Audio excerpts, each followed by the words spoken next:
tu seras rebâti. Par la grâce, tu seras rebâti. Rebâti, tu seras rebâti. Par la grâce, tu seras rebâti. Rebâti, tu seras rebâti. Par la grâce, tu seras rebâti. Bien-aimés, dans le nom précieux de notre Seigneur Jésus, je vous salue. Vous avez devant vous votre servante Josée Grace Bénie, artiste de la chanson et évangéliste. Je viens dans mon émission Porte ouverte du salut. Aujourd'hui, le thème que nous allons développer est intitulé « Même en tant que pratiquant de la loi, tu n'es pas juste devant Dieu ». Notre thème d'aujourd'hui. Même en tant que pratiquant de la loi, tu n'es pas juste devant Dieu. Et ceci, nous allons le lire dans Romains chapitre 3, versets 9 à 20. Prions. Seigneur Dieu Tout-Puissant, Éternel des armées, Papa, nous bénissons ton nom pour la vie de tout et chacun de nous, pour ton peuple, Papa. Nous te disons infiniment merci. Tu nous as donné cette porte ouverte-là du salut qu'est notre Seigneur Jésus-Christ. Et à travers nous, tes serviteurs, tu permets que quelqu'un puisse passer par cette porte-là pour entrer, Seigneur, dans ton royaume. C'est pourquoi nous te confions tes enfants. Ton peuple, Papa, prend autorité et contrôle de cet enseignement afin que quelqu'un, Seigneur, puisse à travers cet enseignement passer par cette porte-là pour entrer dans le salut. Béni sois-tu, Papa, au nom de Jésus. Amen. Bien-aimés dans le nom du Seigneur, Romains chapitre 3, versets 9 à 20, nous allons le lire. Que faut-il donc conclure? Nous les Juifs, sommes-nous supérieurs aux autres hommes? Pas du tout. Nous avons en effet déjà démontré que tous les hommes, juifs ou non, sont également coupables. L'Écriture le dit. Il n'y a pas de juste, pas même un seul, pas d'homme capable de comprendre, pas un qui cherche Dieu. Ils se sont tous égarés, ils se sont corrompus tous ensemble. Il n'y a pas qui cherche, il n'y en a pas qui fasse le bien. Non, pas même un seul. Leur gosier ressemble à une tombe ouverte. Leur langue sert à tromper. Ils ont sur les lèvres un venin de vipère. Leur bouche est pleine d'aigres malédictions. Leurs pieds sont agiles quand il s'agit de verser le sang. La destruction et le malheur jalonnent leur parcours. Ils ne connaissent pas le chemin de la paix. À leurs yeux, révérer Dieu n'a aucun sens. À leurs yeux, révérer Dieu n'a aucun sens. Verset 19. Or, nous le savons, ce que l'Écriture dit dans la loi, elle l'adresse à ceux qui vivent sous le régime de la loi. Il en est ainsi pour que personne n'ait rien à répliquer et que le monde entier soit reconnu coupable devant Dieu. Verset 20. Car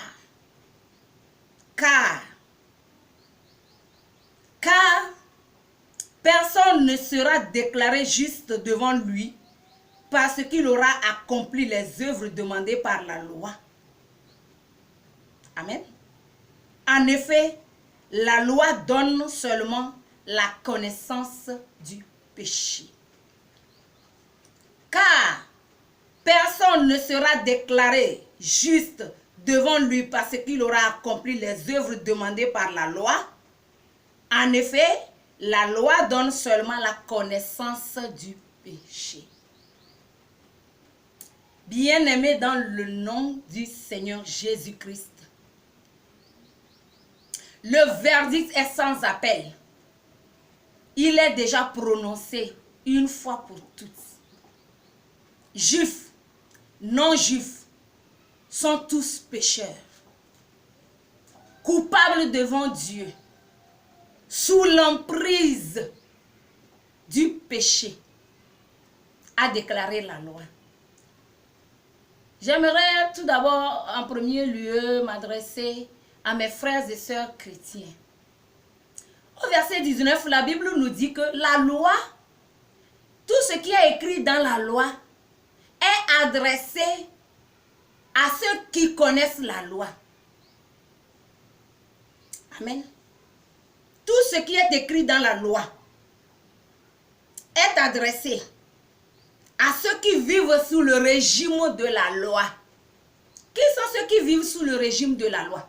Nous savons très bien que c'est Moïse qui a reçu la loi pour Israël, les Israélites. Nous qui sommes Israélites, nous sommes ces personnes-là qui avons reçu la loi. Et cette loi-là nous dit que nous sommes tous pécheurs. Avant même que nous naissions, la Bible nous a déclaré déjà, le livre de la loi nous a déclaré déjà condamnés.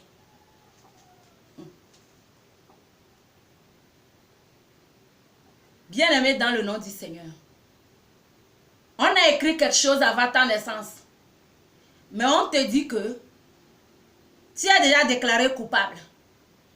Parce que Dieu, dans son omniscience, connaît le lendemain. Il connaît tout ce que nous ne connaissons pas. Et dans la loi, il est écrit que nous sommes déclarés coupables. Le chapitre 2 de Romains, Romains chapitre 2, verset 22, nous dit quelque chose.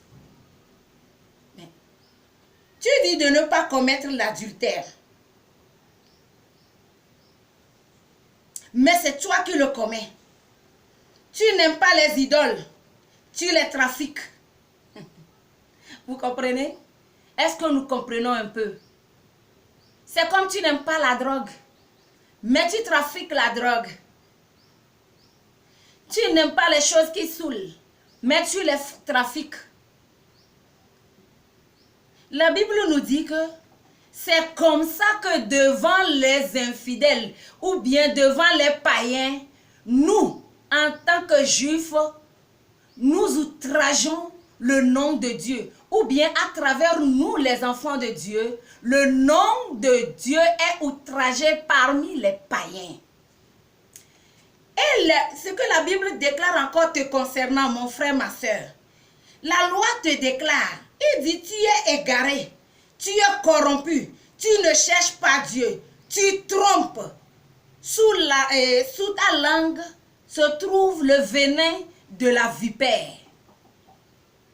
Est-ce que tu peux comprendre immédiatement la tenue que tu portais? Ou bien la tenue que tu portes si aujourd'hui tu dis que tu es un pratiquant de la loi. Tu vois déjà la couleur de ta tenue? C'est une tenue noire. Tu portes sous le noir, coupable devant Dieu, pécheur, déclaré coupable. Parce que la loi là, les livres saints l'ont déjà dit, d'accord? C'est écrit. Les écritures saintes l'ont déjà, c'est déjà écrit dans la loi que c'est ce que tu es.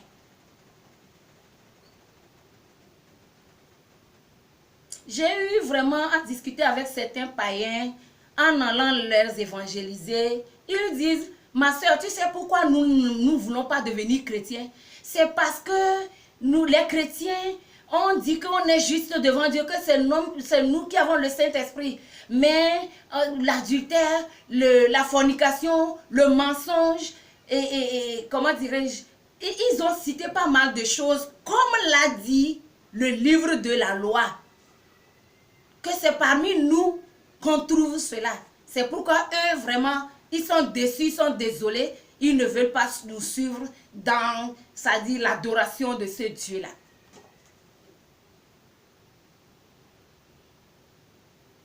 Chrétien, mon frère, ma soeur, est-ce que tu te reconnais La loi, elle est difficile à pratiquer. La Bible l'a déclaré que là où il y a la loi, il y a la transgression. Et la colère de Dieu y est. Tu veux vivre sous la colère de Dieu?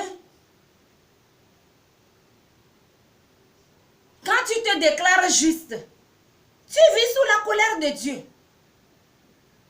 Parce que tu te déclares juste. Or, Dieu t'a déjà condamné. Mais tu dis tu pratiques la loi. Tu vis sous la colère de Dieu. Comment est-ce que tu veux que la grâce de Dieu fonctionne dans ta vie?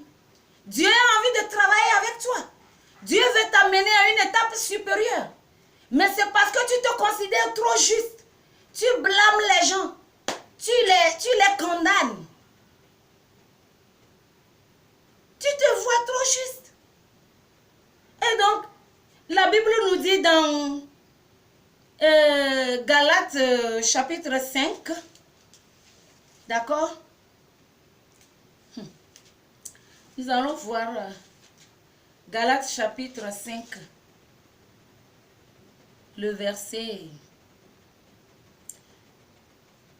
Le verset 4 nous dit, vous qui cherchez à vous faire déclarer juste par Dieu en accomplissant la loi, vous êtes séparés du Christ. Vous n'êtes plus sous le régime de la grâce. Sous quel régime es-tu, mon frère, ma soeur? Sous quel régime es-tu au juste? On ne te comprend plus. Dans la loi ou bien dans la grâce? Situe-toi bien là, pour qu'on puisse te voir mieux.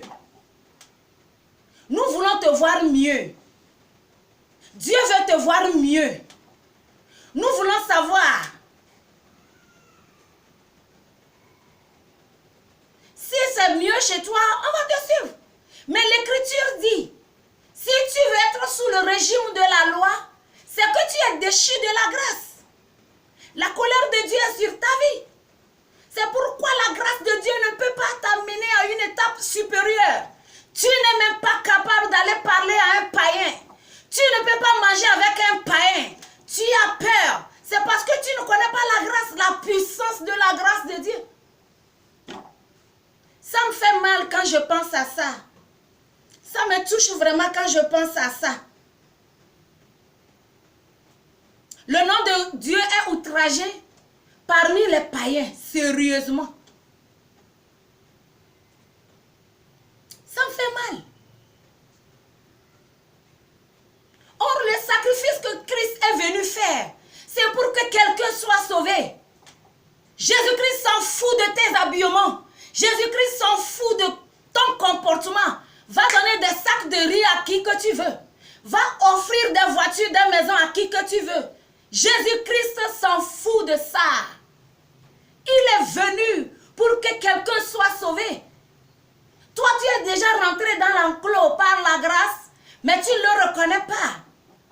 Tu as eu le salut. Si tu crois en Christ, c'est que tu l'as eu. Mais permets à d'autres aussi d'entrer. Et si tu n'arrives pas à permettre à d'autres d'entrer, c'est que tu n'as pas encore compris le salut que tu as. L'amour de Dieu est si grand.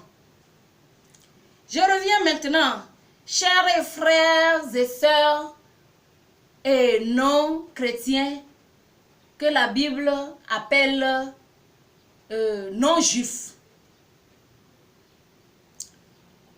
Romains chapitre 2, versets 14 à 15, dit quelque chose. L'écriture est inscrite dans le cœur des païens. Amen. L'écriture est inscrite dans ton cœur. Tu sais pourquoi la Bible dit ça? Tu t'accuses parfois. Ta conscience même te témoigne. Le bien et le mal, tu le connais. Tu t'accuses parfois, quand bien même tu ne connais pas la loi de Moïse. Tu t'accuses, tu t'excuses, tu accuses les autres, tu les excuses, tu les accuses. Ainsi, tu pratiques la loi sans le savoir. Le verset 12 de Romains chapitre 2 dit, « Ceux qui ont péché sans avoir eu la connaissance de la loi de Moïse périront. Est-ce que tu m'entends? Si tu n'as pas encore reçu Christ, tu es sous la loi quelconque, quelque part, où on te dicte les pratiques et tu exerces, tu fais ça comme il le faut, tu te glorifies que tu es juste devant Dieu, mais tu n'as pas Jésus-Christ. Les Écritures, Romains 2, versets 14 à 15 te dit, tu vas périr. Pardon, Romains 2, verset 12 te dit, tu vas périr. 14 à 15 te dit, la loi est inscrite dans ton cœur. Ta conscience même en témoigne. C'est pourquoi tu sais juger les autres. Tu te juges aussi parfois et t'excuses. Bon. Voilà. Le régime de la loi ou le régime de la grâce. Nous tous, que ce soit juifs ou non juifs, nous sommes tous égarés. Nous sommes tous égarés. Reconnais que tu es égaré. Reconnais que tu ne peux rien faire pour plaire à Dieu dans ton comportement, dans ton habillement, dans ta façon de faire. Tu ne plairas jamais à Dieu. Outrepasser le sacrifice de Christ, tu ne peux pas plaire à Dieu. Nous allons lire Romains 3, le verset 20 de notre texte. La Bible dit, car personne ne sera déclaré juste devant lui parce qu'il aura accompli les œuvres demandées par la loi. Est-ce que tu comprends, mon frère? Tu ne peux pas être déclaré juste. Accroche-toi au sacrifice de Christ, car le verset 22 dit, Dieu déclare les hommes justes par leur foi en Jésus-Christ. Et cela s'applique à tous ceux qui croient. Seule la croyance, seule la foi en Jésus-Christ nous justifie devant Dieu.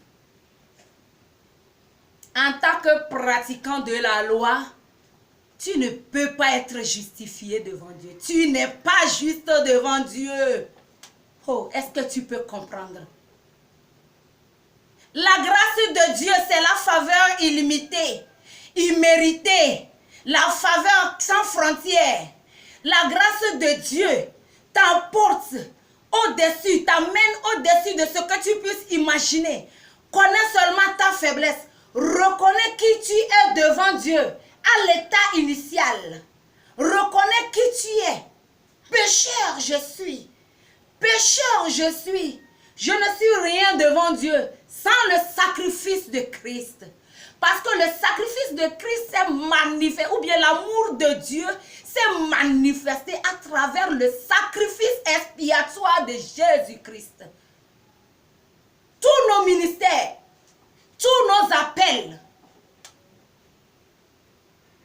sont sous la grâce, ou bien c'est dans la grâce qu'on peut les opérer.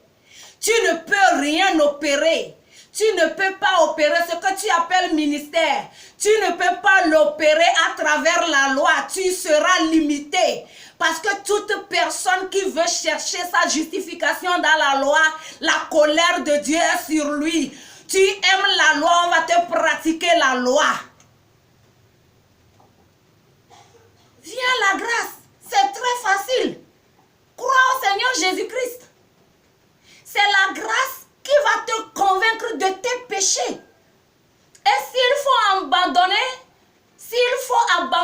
un péché, s'il faut abandonner un comportement négatif, cela viendra de la puissance de la grâce.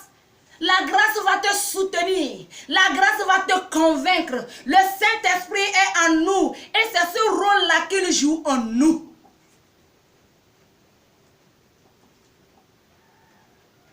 Tu es sous la loi, tu es déchu de la grâce, très éloigné de Jésus-Christ, tu entends? C'est la Bible qui le déclare. C'est pourquoi je t'invite, mon frère, ma soeur, chrétien ou païen, nous sommes coupables devant Dieu. Si aujourd'hui tu tombes, si aujourd'hui Dieu te retire le souffle, est-ce que tu crois en Christ? Ou bien, d'autres disent, comme on le dit, tes œuvres vont t'accompagner. Quelles sont les œuvres dont on parle? On parle des bonnes œuvres en Jésus-Christ. Les âmes que tu auras sauvées, ce sont ces œuvres-là qui vont t'accompagner. Si tu as donné un sac de maïs, quelqu'un d'autre va t'en donner ou bien on va te donner quelque chose en retour quelque part.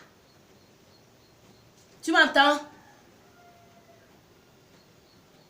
Bien-aimé dans le Seigneur, j'ai un amour.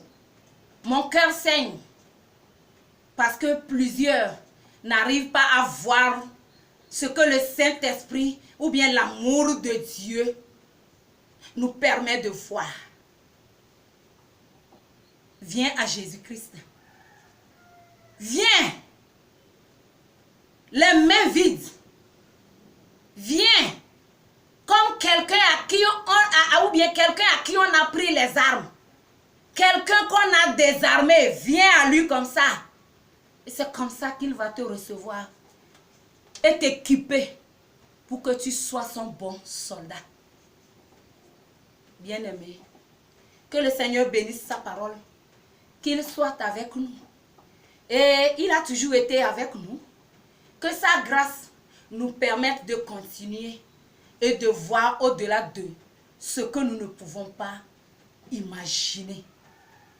Mon frère, ma soeur, je bénis le nom de Dieu pour ta vie. Si tu as reçu un ministère, plie-toi devant le trône de grâce. Je voudrais bien prier avec toi. Sois devant le trône de grâce et confesse que vraiment tu croyais que c'est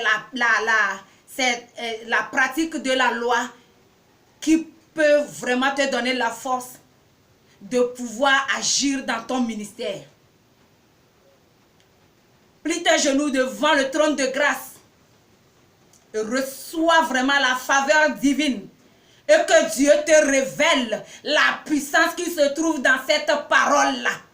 Que le Saint-Esprit te révèle la puissance de sa parole et que quelque chose puisse être transformé dans ta vie pour que tu puisses franchir les barrières et aller au-delà de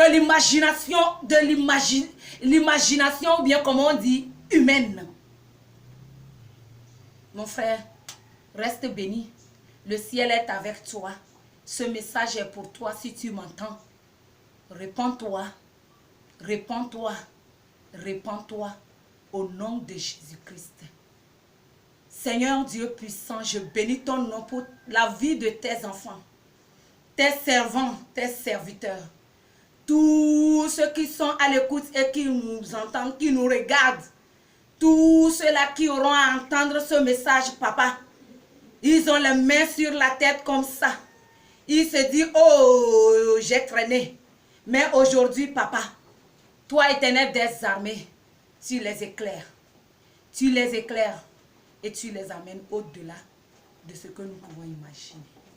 Reçois la gloire, magnificence à toi, papa, pour les siècles des siècles. Au nom de Jésus-Christ, notre Seigneur, nous avons prié et reçu. N'oublie pas de t'abonner. Ça vient de commencer, tu auras encore de grandes choses.